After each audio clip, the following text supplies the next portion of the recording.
যুক্তরাষ্ট্রের সঙ্গে বৃহৎ এলএনজি চুক্তি করলেও বাংলাদেশ বছর প্রতি কেনা হবে 50 লাখ টন এলএনজি, রয়টার্সের প্রতিবেদন। 17 দিন চিকিৎসা শেষে লন্ডন ক্লিনিক থেকে তারেক রহমানের বাসায় ফিরলেন খালেদা জিয়া, শারীরিক অবস্থার উন্নতি। উত্তরাঞ্চল সহ সারা দেশে বইছে শীতের দাপট, সর্বনিম্ন তাপমাত্রা 9.7 ডিগ্রি রেকর্ড পঞ্চগড়ে, বিপাকে শ্রমজীবীরা। বরগুনার খান্দন নদীতে ড্রেজিং কার্যক্রমে চরম অনিয়ম, খননেও মিলছে না সুফল, নাব্য সংকটে ব্যাহত নৌযান চলাচল। এরা যে খাল কাটে, এরা তো কাটার মতো কাটে না, এরা যে কাটে উপর দিয়ে একটু চালাইয়ে যায়, এরা বছর বছর খাল কাটে, এটা লঞ্চ ঢোকেই না। কুষ্টিয়ায় অস্থির চালের বাজার, মিনিকেটের দাম থেকেছে কেজি প্রতি 80 টাকা, 5 মিল মালিকের সিন্ডিকেট লুটছে অস্বাভাবিক মুনাফা। ধানের দাম কতটুকু বাড়লে চালের দাম কতটুকু তারা বাড়ায়, এটাই এক পর্যন্ত উপযুক্ত হিসাব মিলালারা দিতে পারে। রাজশাহীতে ক্ষতিকর রাসায়নিকে পাকানো হচ্ছে কাঁচা টমেটো, চুয়াডাঙ্গায় সরোজগঞ্জের হাট সয়লাব চিনি মেশানো খেজুরপুরে। এবং উইন্ডিজের বিপক্ষে সিরিজের শেষ ওয়ানডেতে 8 উইকেটে হার টাইগ্রেসের, বিশ্বকাপে সরাসরি খেলার সুযোগ হাতছাড়া।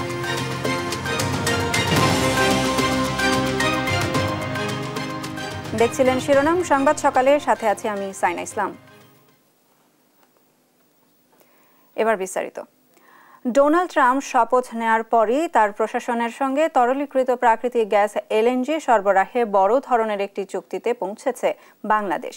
চুক্তিটি হয়েছে লুইজিয়ান ভিত্তিক একটি প্রতিষ্ঠানের সঙ্গে। এতে বছরে 50 লাখ টন তরল গ্যাস পাবে ঢাকা, কাটবে সংকট। এ চুক্তি ঘিরে যুক্তরাষ্ট্র বাংলাদেশ কৌশলগত অংশীদারিত্বের সম্পর্ক আরও শক্তিশালী হবে বলছে বিডা। লুৎফর কবিরের রিপোর্ট। দীর্ঘদিন তরলকৃত প্রাকৃতিক গ্যাস এলএনজি সংকটে বাংলাদেশ। চাহিদার তুলনায় সরবরাহে ঘাটতি থাকায় নিয়মিত গ্যাস সংকটে ধুঁকতে হয় শিল্প কারখানা ও আবাসিক খাতের গ্রাহকদের। আর শীতকালে তো পরিস্থিতি আরও নাজুক। এমন সংকটের মাঝেই সুখবর হয়ে এলো যুক্তরাষ্ট্র থেকে 50 লাখ টন এলএনজি গ্যাস পাচ্ছে বাংলাদেশ। ডোনাল্ড ট্রাম্প প্রশাসনের সঙ্গে এলএনজি নিয়ে বড় ধরনের চুক্তি হয়েছে ঢাকার। এ নিয়ে শুক্রবার প্রতিবেদন প্রকাশ করেছে রয়টার্স। প্রতিবেদনে এসেছে যুক্তরাষ্ট্রের লুইজিয়ানা ভিত্তিক আর্জেন্ট এলএনজি কোম্পানির সঙ্গে এ চুক্তি হয়েছে বাংলাদেশের অন্তর্বর্তী সরকারের। চুক্তির আওতায় বছরে 50 লাখ বা 5 মিলিয়ন টন তরলকৃত গ্যাস কিনবে ঢাকা। ডোনাল্ড ট্রাম্প প্রেসিডেন্ট হিসেবে শপথ নেয়ার পর চুক্তিটি যুক্তরাষ্ট্রের প্রথম বড় এলএনজি সরবরাহ চুক্তি, বাংলাদেশের জন্য যা ইতিবাচক মনে করছেন জ্বালানি বিশেষজ্ঞরা। ট্রাম্প প্রশাসনের সঙ্গে চুক্তি নিয়ে রয়টার্সের আলাপ হয় বাংলাদেশ ইনভেস্টমেন্ট ডেভেলপমেন্ট অথরিটি বিডার নির্বাহী চেয়ারম্যান আশিক চৌধুরীর সঙ্গে। তিনি জানান, বাংলাদেশের ক্রমবর্ধমান শিল্প উন্নয়নের জন্য নির্ভরযোগ্য জ্বালানি সরবরাহ নিশ্চিত করবে এই চুক্তিটি। পাশাপাশি ওয়াশিংটন ঢাকার কৌশলগত সম্পর্ক করবে আরও মজবুত। গত সোমবার ডোনাল্ড ট্রাম্পের অভিষেকে শুভেচ্ছা জানান প্রধান উপদেষ্টা ডক্টর ইউনূস। লুৎফর কবির, নিউজ ডেস্ক, দেশ টিভি। 17 দিন পর লন্ডন ক্লিনিক থেকে ছাড়পত্র পেয়ে ছেলে তারেক রহমানের বাসায় ফিরেছেন বিএনপি চেয়ারপারসন বেগম খালেদা জিয়া। স্বাস্থ্যের যথেষ্ট উন্নতি হওয়ায় ডাক্তাররা আপাতত তাকে বাসায় থেকে চিকিৎসা নেওয়ার পরামর্শ দিয়েছেন। শুক্রবার লন্ডনের স্থানীয় সময় রাত 9:30 এবং বাংলাদেশ সময়ের রাত 3:30টায় খালেদা জিয়াকে তারেক রহমান তার বাসায় নিয়ে যান। খালেদা জিয়ার ব্যক্তিগত চিকিৎসক ডক্টর AZM জাহিদ হোসেন জানান, হাসপাতাল থেকে ছাড়া পেলেও সাবেক প্রধানমন্ত্রী সার্বক্ষণিক প্রফেসর প্যাট্রিক কেনেডি ও জেনিফার ক্রুসের তত্ত্বাবধানে থাকবেন। সেই সঙ্গে খালেদা জিয়ার লিভার ট্রান্সপ্ল্যান্টের বিষয়ে এখনও কোনো সিদ্ধান্তে আসা যায়নি বলেও জানান তিনি। ভোটের অধিকার ফেরাতে জনগণকে দৃঢ় সংকল্পবদ্ধ হওয়ার আহ্বান জানিয়েছেন বিএনপির ভারপ্রাপ্ত চেয়ারম্যান তারেক রহমান। শুক্রবার নিজের ভেরিফাইড ফেসবুক পেজে এক স্ট্যাটাসে তিনি এ আহ্বান জানান। বলেন, 1975 সালের 25 জানুয়ারি তৎকালীন আওয়ামী লীগ সরকার ক্ষমতায় থাকার চিরস্থায়ী বন্দোবস্ত করার লক্ষ্যে বহুদলীয় গণতন্ত্র গলা টিপে হত্যা করে একদলীয় সরকার ব্যবস্থা বাকশাল কায়েম করে। বলেন, জাতীয় সংসদে বিরোধী মতামতকে উপেক্ষা করে এক প্রকার গায়ের জোরে অমানবিক মধ্যযুগীয় চতুর্থ সংশোধনী আইন পাশ করে। দেশবাসীর দীর্ঘদিনের সংগ্রামের ফলে অর্জিত মানুষের স্বাধীনতা ও গণতন্ত্রকে তারা ভুলণ্ঠিত করে সমাজের এক ভয়াবহ নৈরাজ্যের ঘন অমানিসা ছড়িয়ে দিয়েছিল বলেও মন্তব্য করেন তারেক রহমান। উত্তরের জেলাগুলোতে বেড়েই চলেছে শীতের দাপট। ঘন কুয়াশা আর হিমেল হাওয়ায় বিপর্যস্ত জনজীবন। হিমালয় কন্যা পঞ্চগড়ে জেঁকে বসেছে শীত। 4 দিন ধরে দেখা নেই সূর্যের। তেঁতুলিয়ায় আজ সর্বনিম্ন তাপমাত্রা রেকর্ড করা হয়েছে 9.9 ডিগ্রি সেলসিয়াস। একই চিত্র কুড়িগ্রামে। কুয়াশার ঘনত্বের কারণে সকালবেলায়ও হেডলাইট জ্বালিয়ে চলছে যানবাহন। তীব্র শীত উপেক্ষা করেই জীবিকার তাগিদে বেরিয়েছেন শ্রমজীবীরা। এদিকে উত্তর পশ্চিমাঞ্চলের জেলা জয়পুরহাটে বেলা বাড়ার সাথে সাথে সূর্যের দেখা মিললেও কমেনি শীতের প্রকোপ। সেই সঙ্গে এই জেলাগুলোতে পাল্লা দিয়ে বাড়ছে শীতজনিত রোগের আক্রান্তের সংখ্যাও। আজকে রাত থেকে শুরু করে এখন পর্যন্ত প্রচণ্ড কুয়াশা, দেখা যাচ্ছে না, কিন্তু আমরা তো কাজের মানুষ, কাজে যাইতে হয়, এজন্য আমরা সকালবেলায় বাইরে হয়ে গেছি, কিন্তু প্রচুর শীত, প্রচণ্ড ঠান্ডা। 7টা পার হওয়ার পরে তারপরে শীত পড়তেছে, কুয়াশা করতেছে। শীতের কাজে কাজ করা পারছি না, ঠান্ডা লাগে আর গামছা উড়ে আসি। কাজের জন্য বাইরে হয়েছি, প্রচণ্ড শীত। কালকেও শীত ছিল, কালকে বের হতে পারিনি, কিন্তু বের না হলে কি করবো, খাইতে হবে তো। ঘন কুয়াশায় 3 ঘন্টা বন্ধ থাকার পর চালু হয়েছে পাটুরিয়া, দৌলতদিয়া ও আরিচা কাজিরহাট নৌপথে ফেরি চলাচল। শুক্রবার রাত 12টার পর থেকে নদীতে বাড়তে থাকে কুয়াশা। এক পর্যায়ে নৌপথের চ্যানেলের মার্কিং পয়েন্ট অস্পষ্ট হয়ে যায়। ফলে রাত 3:30টা থেকে আরিচা কাজিরহাট ও পাটুরিয়া দৌলতদিয়া নৌপথে দুর্ঘটনা এড়াতে ফেরি চলাচল বন্ধ করে দেওয়া হয়। এতে মাঝ নদীতে আরিচা ও পাটুরিয়া প্রান্তে আটকা পড়ে 4টি ফেরি। কুয়াশা কমে আসায় সকাল 7:30টায় পুনরায় চালু হয় ফেরি চলাচল।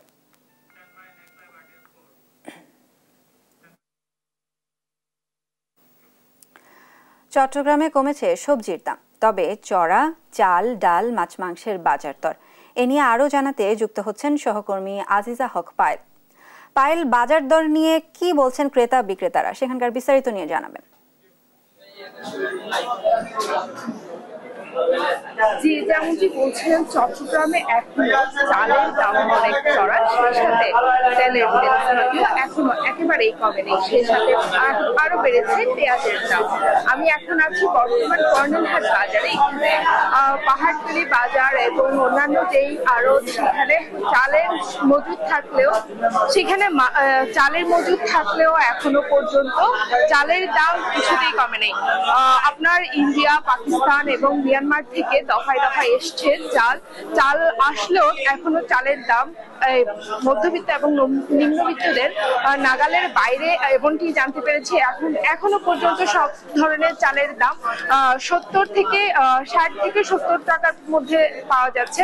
সেই সাথে এখনো যেটা আমরা দেখতে পেরেছি বাজার ঘুরে, আমিষ জাতীয় খাবারের দাম অনেকটা চওড়া। মাছের দাম 200-র নিচে কোনো মাছই পাওয়া যাচ্ছে না বলে আমরা জানতে পেরেছি ক্রেতাদের সাথে কথা বলে। সেই সাথে আমরা বিক্রেতাদের সাথে কথা বলে জানতে পেরেছি তাদের মাছ এবং মাংস খাওয়া হয় না, খুব সপ্তাহে খুব একটা খেতে পারে না, কারণ হচ্ছে মাংসের দাম এখনো নিম্নবিত্ত এবং মধ্যবিত্তদের নাগালের বাইরে। আমি একজন ক্রেতার সাথে কথা বলবো, আপনার থেকে জানতে চাইবো, বাজারে আপনি এসছেন, মাছের দাম কেমন দেখছেন? মাছের দাম তো বাড়তি, আগের তুলনায় কেমন? আগের তুলনায় একটু কমছে। এমনি এখন মাছ তো কম, ওই জন্য আর কি দাম বেশি, মাছের দাম বেশি মনে হচ্ছে। শেষে মাংস কেনা হয়েছে? হ্যাঁ, মাংস কেনা হয়েছে। মাংসের দাম তো সেম থেকে গেছে, কমা নাই। তো শীতকালীন যে সবজিগুলো আমরা পাচ্ছি, সেই সবজিগুলো একটু সবজির দাম কম থাকলেও মাছের দাম, মাংসের দাম একটু বেশি। তবে ডিমের দাম কিছুটা কমেছে, আগের চেয়েও এখন ডজন পাওয়া যাচ্ছে আপনার 120 থেকে 25 টাকায় আপনার ডিম পাওয়া যাচ্ছে। সেই সাথে যেটি মাছ, একমাত্র মাছ পাওয়া যাচ্ছে পাঙ্গাস মাছ, যেটি হচ্ছে এখন 160 থেকে 70 টাকায় পাওয়া যাচ্ছে। আমি বাজার ঘুরে দেখেছি যেই কাঁচামরিচ আমরা 200-250 টাকা কেজি প্রতি কিনতাম, সেই মাছকে সেই কাঁচামরিচ এখন 25 টাকায় পাওয়া যাচ্ছে প্রতি কেজি। এই এক মাছের দাম এত বেশি কেন? মাছের দাম খুব বেশি, এটা তো সস্তা না এখন 60 টাকা 70 টাকা, পাঙ্গাস মাছ 60 টাকা। পাঙ্গাস ছাড়া কোন মাছটা 200 নিচে? রুই মাছ আছে 200 টাকা, মাল মাছ 200 টাকা, আর তেলাপিয়া আছে 170 টাকা। জি, আমরা বিক্রেতার সাথে কথা বলে আমরা জানতে পেরেছি একমাত্র পাঙ্গাস এবং তেলাপিয়া 200 টাকার নিচে, 200 টাকার উপরে, আর বাকি মাছ যেগুলো আছে সেগুলো রুই মাছ, কাতল মাছ, সেগুলো সব মাছগুলোই হচ্ছে 200 টাকার উপরে। এই ছিল কর্ণেরহাট বাজার থেকে বাজার নিয়ে সর্বশেষ। ধন্যবাদ পায়েল আপনাকে। চট্টগ্রাম থেকে বাজার দরের বিস্তারিত নিয়ে যুক্ত ছিলেন আমাদের সহকর্মী আজিজা হক পায়েল। বরগুনার গুরুত্বপূর্ণ নৌপথ খান্দন নদীতে ড্রেজিং কার্যক্রমে অনিয়মের অভিযোগ উঠেছে। খননে পরিকল্পনা না থাকায় নৌযান চলাচলে মিলছে না সুফল। বর্ষা মৌসুমে নদীর পানি প্রবাহ স্বাভাবিক থাকলেও শীতকালে নাব্যতা সংকটে পড়ছে নৌ চলাচল। তবে এ বিষয়ে দ্রুত ব্যবস্থা নেওয়ার আশ্বাস সংশ্লিষ্টদের। বরগুনা থেকে রিয়াজ আহমেদ মুসার পাঠানো তথ্য ছবিতে আপন অপুর রিপোর্ট। বরগুনার প্রবেশদ্বার খ্যাত খাগদন নদী, এই নদী দিয়ে প্রতিদিন চলাচল করে অসংখ্য যাত্রীবাহী নৌযান। একই সঙ্গে জেলা শহরের অধিকাংশ পণ্য আনা নেওয়া করা হয় এই পথে। বর্তমানে নাব্য সংকটে ধুঁকছে গুরুত্বপূর্ণ এই নদীটি। ভাটার সময় পানি না থাকায় জোয়ারের উপর নির্ভর করে খাগদন নদীতে চলাচল করে নৌযান। এতে ভোগান্তির শেষ নেই যাত্রীদের। পাশাপাশি পণ্যবাহী জাহাজ নিয়ে বিপাকে পড়তে হয় চালকদের। এরা যে খাল কাটে, এরা তো কাটার মতো কাটে না, এরা যে কাটে উপর দিয়ে একটু চালাইয়ে যায়, এটা বছর বছর খাল কাটে, লঞ্চ ঢোকেই না। আমরা যখন খালের ভিতরে ঢুকি তখন পানি থাকে না, কোনো সময় পানি না থাকার কারণে আমরা ঘাটে আসতে পারি না। তো নদী এই তো দেখতে আছি কাটতে আছে, কিন্তু কারে যে কোনো ফল পাইতে আসি না, কার্ডে ওদের ভরে যায়, কি কার্ডের সেটা তো বুঝি না। এটা দীর্ঘস্থায়ী কোনো একটা পরিকল্পনা করলে আসলে বরগুনাবাসীর উপকার হয়। অভিযোগ আছে নদীর স্বাভাবিক প্রবাহ নিশ্চিত করার জন্য কার্যকর কোনো পদক্ষেপ নেওয়া হয়নি, যার কারণে মিলছে না ড্রেজিং এর সুফল। এই খাগদন নদী কাটা হয়, কিন্তু এটার যে কাটার কোনো সুফল আমরা পাই না, এবং এটার কোনো আলোর মুখ দেখি না। যে এটার এক ধরনের লুটপাটই বলতে গেলেন, যে এটা নিয়ে একটা লুটপাট হয়। বরগুনা নদী বন্দর কর্তৃপক্ষ বলছে নাব্য ফেরাতে নেওয়া হচ্ছে প্রয়োজনীয় পদক্ষেপ। আশ্বাস দিয়েছেন জেলা প্রশাসকও। নদীর শুষ্ক মৌসুমে নদীর নাব্যতার সংকট দূর করার জন্য বিআইডব্লিউটি এর তত্ত্বাবধায়ক প্রকৌশলী বিআইডব্লিউটি বরিশালকে অনুরোধ জানানো হয়েছে। আমি বিআইডব্লিউটি এর সাথে এই নেভিগেশন চ্যানেলটি যেন চালু থাকে এবং খনন কার্যক্রম যেন তারা দ্রুত শুরু করে সে বিষয়ে কথা বলবো। আর এছাড়াও যদি উদ্বোধন কর্তৃপক্ষের সাথে কথা বলতে হয় আমরা অবশ্যই কথা বলবো এবং এই বিষয়ে পত্র যোগাযোগ করবো। কার্যকর পদক্ষেপের মাধ্যমে নাব্য সংকট কাটিয়ে নদীর স্বাভাবিক গতি ফিরিয়ে আনার দাবি বরগুনাবাসীর। নিউজ ডেস্ক, দেশ টিভি। কুষ্টিয়ায় এক মাসে 3 দফায় চালের দাম কেজিতে বেড়েছে 5 থেকে 6 টাকা পর্যন্ত। মিনিকেট চালের কেজি ঠেকেছে 80 টাকায়। নিম্ন আয়ের মানুষের মোটা আটাশ চালও বাজারে কেজি প্রতি বিক্রি হচ্ছে 60 টাকা দরে। আর চালের বাজারের এমন অস্থিরতার জন্য দায়ী কুষ্টিয়ার 5 মিল মালিক, যাদের নিয়ন্ত্রণে অস্থির দেশের চালের বাজার। নিয়ম নীতিকে তোয়াক্কা না করেই এই মিল মালিকরা খেয়াল খুশি মতো বাড়াচ্ছেন দাম, লুটছেন অস্বাভাবিক মুনাফা। ইরফান রানার ক্যামেরায় কুষ্টিয়া থেকে নাহিদ হাসান তিতাসের রিপোর্ট। বাজারে বেড়েই চলেছে চালের দাম। প্রশাসনের অভিযান, শুল্কমুক্ত চাল আমদানির পরেও নিয়ন্ত্রণে আসছে না দেশের চালের বাজার। কুষ্টিয়ার বাজারগুলোতে গত এক মাসে 3 দফায় চালের দাম কেজিতে বেড়েছে 5 থেকে 6 টাকা। সরু মিনিকেট চালের দাম কেজি ঠেকেছে 80 টাকায়। নিম্ন আয়ের মানুষের মোটা আটাশ চালও বাজারে কেজি প্রতি বিক্রি হচ্ছে 60 টাকায়। মিনিকেট আজকে কিনলাম হচ্ছে 1950 টাকা বস্তা, 78 টাকা কেজি। আমরা এখন এতদিন 78 বেচছি, আজকের থেকে 80 টাকা করে বিক্রি করবো। কাজলতা এবং 28 যথাক্রমে 70-60 এইভাবে বিক্রি হচ্ছে। চালের বাজারের এমন অস্থিরতার জন্য দায়ী দেশের অন্যতম চালের মোকাম কুষ্টিয়ার খাজানগরের golden auto rice mill, Jahanara auto rice mill, Jafar food products, Desh agro ও আহাদ অ্যাগ্রো ফুড, যাদের হাতেই নিয়ন্ত্রণ হচ্ছে দেশের চালের বাজার। নিয়ম নীতিকে তোয়াক্কা না করেই এই মিল মালিকরা খেয়াল খুশি মতো বাড়াচ্ছেন দাম, লুটছেন অস্বাভাবিক মুনাফা। ধানের দাম কতটুকু বাড়লে চালের দাম কতটুকু তারা বাড়ায়, এটাই এক পর্যন্ত উপযুক্ত হিসাব মিলালারা দিতে পারে। তবে এ বিষয়ে অভিযুক্ত মিল মালিকরা কথা বলতে রাজি না হলেও গোল্ডেন রাইস মিলের ম্যানেজার বলছেন কোন মিল কি দামে চাল বিক্রি করছে তা জানা নেই তার। বেশি দামে ধান কেনার কারণেই তারা চাল বিক্রি করছেন বেশি দামে। যে দামে ধান কিনে ধানের উপর আমরা বেসেস করে আমাদের ক্রেতারা যাতে লস না হয় এজন্য সেই পরিমাণে আমরা মার্কেটে রেট দিই। আর বাজার দেখভালের দায়িত্বে থাকা কর্মকর্তারা বলছেন বিষয়টি নজরে এসেছে তাদের, দ্রুত এসব মিলের বিরুদ্ধে নেবেন ব্যবস্থা। যাদের নিয়ে বারবার কথা হচ্ছে, একবার কিন্তু তাদের প্রতিষ্ঠান সিল করা হয়েছিল। যেমন এক মিলারকে গতবার এই একই অপরাধে 1 লক্ষ টাকা জরিমানা এবং তার গুদামটা বেশ কিছুদিন সিল করা ছিল, এখন তাকে দ্বিগুণ করা যায়। তাদেরকে সুযোগ তো বারবার দেওয়া হয়েছে, যদি তারা এই সুযোগ অ্যাভেল না করে তাহলে কিন্তু তাদের আমরা আবার সিল করার পথেই হাঁটবো। ছোট বড় মিলিয়ে কুষ্টিয়ায় 300 থেকে 350টির মতো চালকল থাকলেও ব্র্যান্ড ও চাহিদাকে পুঁজি করে দেশের চালের বাজার অস্থিরতার জন্য দায়ী এই 5 মিল মালিকের বিরুদ্ধে দ্রুত ব্যবস্থা নেওয়ার দাবি সাধারণ ভোক্তাদের। নাহিদ হাসান তিতাস, দেশ টিভি, কুষ্টিয়া। দুর্বৃত্তের গুলিতে নিহত হয়েছেন খুলনা বিশ্ববিদ্যালয়ের এক শিক্ষার্থী। শুক্রবার রাত সোয়া 9টার দিকে খুলনা নগরীর তেঁতুলতলা মোড় এলাকায় এ দুর্ঘটনা ঘটে। নিহত অর্ণব শীল নগরীর বানরগতি এলাকার চিত্তরঞ্জন শীলের ছেলে। তিনি খুলনা বিশ্ববিদ্যালয়ের ব্যবসায় প্রশাসনের স্নাতকোত্তর শিক্ষার্থী ছিলেন। স্থানীয়রা জানায় তেঁতুলতলা মোড় এলাকায় দুর্বৃত্তরা অর্ণবকে লক্ষ্য করে গুলি করে। গুলি লাগে তার মাথায়। হাসপাতালে নেওয়ার পর চিকিৎসক তাকে মৃত ঘোষণা করেন। চট্টগ্রামে এক ব্যবসায়ীকে গুলি করে হত্যা করেছেন দুর্বৃত্তরা। নিহত ব্যবসায়ী জাহাঙ্গীর আলম সাবেক ইউপি সদস্য আবু সাইদের ছেলে। শুক্রবার জুমার নামাজে যাওয়ার পথে রাউজানের নোয়াপাড়ায় তাকে গুলি করে হত্যা করা হয়। এ সময় আহত হয়েছেন আরও কয়েকজন। স্থানীয়রা জানায় জুমার নামাজ আদায় করতে চট্টগ্রাম শহর থেকে গ্রামের বাড়িতে যান জাহাঙ্গীর।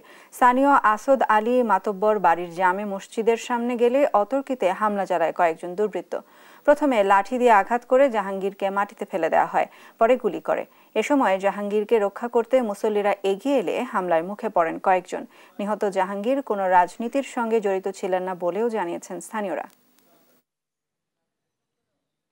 ওনার জীবদ্দশায় অদ্যাবধি এই পর্যন্ত উনি কখনো কোনো রাজনৈতিক দলের সাথে সম্পৃক্ত ছিল না। ওনাকে এলাকার একজন সাধারণ মানুষ হিসেবে সবাই ভালো মানুষ হিসেবে সবাই চিনতেন। এখন উনি ছিলেন দেশের বাইরে ছিলেন। দেশের বাইরে থেকে আজকে সকালে উনি চট্টগ্রামে এসেছেন এবং নিজ বাড়িতে গিয়েছেন। নিজ বাড়ি গিয়ে এলাকার মানুষজনের সাথে দেখা করেছেন। পরবর্তীতে উনি নামাজ পড়তে মসজিদে যাচ্ছিলেন। এমন সময় ওনার এলাকারই একজন ওনার সাথে বাইকে ছিলেন, যিনি বাইক ম্যানেজার, যিনি উনি বাইক চালাচ্ছিলেন এবং উনি নিয়ে যাওয়ার সময় পিছন থেকে একজন কে বা কারা দুর্বৃত্ত ওনাকে গুলি করে। দিনাজপুরের বিরল উপজেলায় মাঠে কাজ করার সময় বাংলাদেশি এক কিশোরকে মারধর করে তুলে নেওয়ার অভিযোগ উঠেছে ভারতীয় সীমান্তরক্ষী বাহিনী বিএসএফ এর বিরুদ্ধে। প্রতিবাদে ভারতীয় এক কৃষককে ধরে এনে বিজিবির হাতে তুলে দিয়েছে কয়েক বাংলাদেশি নাগরিক। শুক্রবার সকাল 10:30টার দিকে বিরলের এনায়েতপুর বিওপি ক্যাম্পের দ্বীপনগর গ্রামে 323 মিং পিলার এলাকায় এই ঘটনা ঘটে। এ নিয়ে বিকেল 4টার দিকে সীমান্তের শূন্য রেখায় বিজিবির বিএসএফ পতাকা বৈঠক অনুষ্ঠিত হয়। বৈঠক শেষে দিনাজপুর 42 বিজিবির অধিনায়ক লেফটেন্যান্ট কর্নেল আহসানুল ইসলাম বলেন, 5 জন বাংলাদেশি বৈধ কাগজপত্র ছাড়াই ভারত থেকে বাংলাদেশে প্রবেশ করে। আলামিনকে তাদের সহযোগী ভেবে ধরে নিয়ে যায় বিএসএফ। পতাকা বৈঠকে বিষয়টির মীমাংসা হয়েছে জানিয়ে তিনি বলেন, বিকেল 4:15টায় আলামিনকে তারা ফেরত দিয়েছেন। ভারতীয় নাগরিককেও বিএসএফ এর কাছে ফেরত দেওয়া হয়েছে।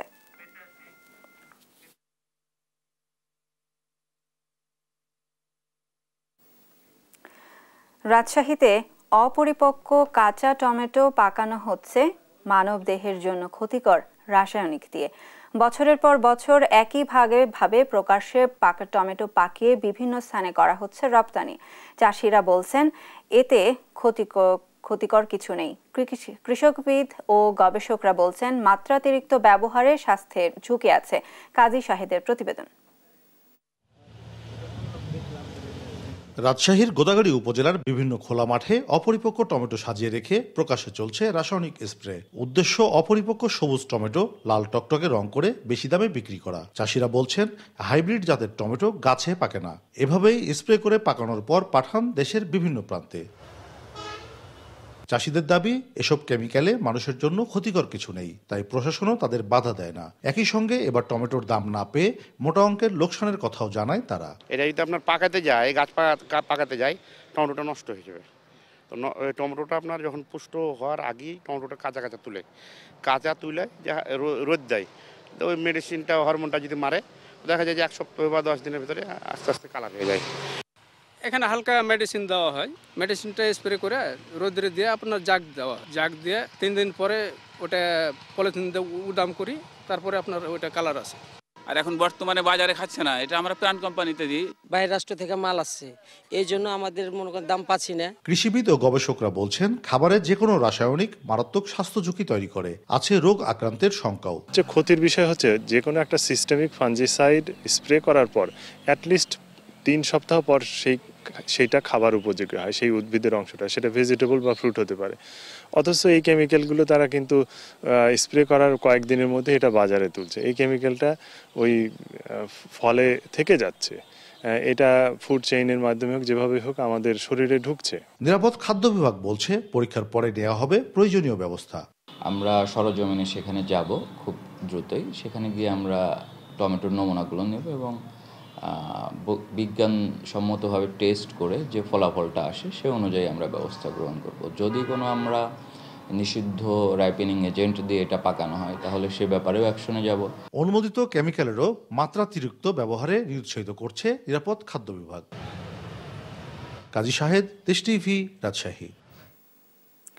জমে উঠেছে চুয়াডাঙ্গা সরোজগঞ্জের ঐতিহ্যবাহী খেজুর গুড়ের হাট। তবে এবার দাম কম পাচ্ছেন চাষিরা। গুড়ে চিনি মেশানোর কারণে চাহিদা কমার পাশাপাশি নষ্ট হচ্ছে হাটের সুনাম। গুড়ের মান ঠিক না থাকায় স্বাস্থ্য ঝুঁকির আশঙ্কা করছেন সংশ্লিষ্টরা। এ নিয়ে ব্যবস্থার আশ্বাস দিয়েছে কর্তৃপক্ষ। সহকর্মী খায়রুজ্জামান সেতুর পাঠানো তথ্য ছবিতে অঙ্কুর চৌধুরীর রিপোর্ট। চুয়াডাঙ্গা সদর উপজেলার সরোজগঞ্জ বাজারে প্রায় 60 থেকে 70 বছর ধরে বসছে খেজুর গুড়ের হাট। প্রতি শুক্র ও সোমবার চলে বেচাকেনা। হাটের ঐতিহ্যের কারণে বিভিন্ন জেলা থেকে গুড় কিনতে আসে ব্যাপারীরা। হাটের গুড়ে সুনাম থাকলেও কয়েক বছর ধরে বেশি লাভের আশায় গুড়ে চিনি মেশাতে শুরু করেছে অসাধু কারিগররা। বিশেষজ্ঞদের মতে 1 কেজি চিনিতে 1 কেজি 200 গ্রাম গুড় মেশানো হয়। এবার আরো বেশি পরিমাণে চিনি মেশানোর কারণে আগ্রহ হারিয়েছে ব্যাপারীরা, এতে কমেছে গুড়ের দাম। সরোজগঞ্জের হাট নষ্ট করলে ব্যাপারীরা শুধু চিনি দিবি, এখন গুড় বিক্রি হয়। দাম এবার গুড়ের কম, আগামী গেলবার এবার অনেক কম গুড়ের দাম। এইভাবে গুড় বেচা চাষিরা মার খেয়ে যাচ্ছে। চিনি সাদা বিষ হিসাবে পরিচিত, তাই চিনি মেশানো গুড় মানবদেহের জন্য হুমকি বলে জানান চিকিৎসকরা। আবার চিনিগুলো আমাদের বাইরের বিশ্বে বলা হয় হোয়াইট পয়জন। এটার গ্লাইসেমিক ইন্ডেক্স অনেক বেশি, 65 এর মতো, যেখানে আমাদের গুড়ের গ্লাইসেমিক ইন্ডেক্স 35। কাজেই এই চিনিগুলো আমাদের কোষের কার্যক্ষমতা নষ্ট করে দিচ্ছে। চিনি মেশানোর সত্যতা নিশ্চিত করে বাজার পরিদর্শকরা জানান, এ বিষয়ে চাষিদের সচেতন করা হচ্ছে। আমরা তাদেরকে পরামর্শ দিচ্ছি যে এই গুড় চিনি না মিশিয়ে নিয়ে আসার জন্য, কিন্তু তারা বলছে যে চিনি না মিশালে নিয়ে আসলে আমাদের বিভিন্ন জেলায় বিক্রি হচ্ছে না। তো আমরা তাদের ভালো মতন পরামর্শ দিচ্ছি এবং আমরা তাকে বলছি, ব্যবসাদারকেও বলছি, আপনারা ওই এলাকায় মানুষকে সচেতন করেন, খাঁটি গুড় খাওয়ার মানুষকে পরামর্শ দেন, যাতে চিনি না মিশিয়ে সেখানে চাহিদা বাড়ে। আর গুড়ে চিনি মেশানো বন্ধের ব্যবস্থা নেওয়ার কথা জানিয়েছে নিরাপদ খাদ্য কর্তৃপক্ষ। কিছু কিছু অসাধু ব্যবসায়ী এই গুড়টাকে ভোক্তাদের আকৃষ্ট করার জন্য দেখা যায় হাইড্রোস মিশ্রিত করে গুড়ের কালারটাকে ওনারা একটা হলুদ ভাব তৈরি করে ফেলে, কিন্তু মূলত যে অরিজিনাল যেটা আমাদের খেজুর গুড় সেটা থাকবে কালচেলার এবং নরম, খুব একটু সফট থাকবে। এবার চুয়াডাঙ্গায় খেজুর গুড়ের জন্য 2,71,960টি গাছ থেকে রস সংগ্রহ করা হচ্ছে। উৎপাদন লক্ষ্যমাত্রা 2,500 মেট্রিক টন, যার মূল্য 37 কোটি টাকার বেশি। নিউজ ডেস্ক, দেশ টিভি।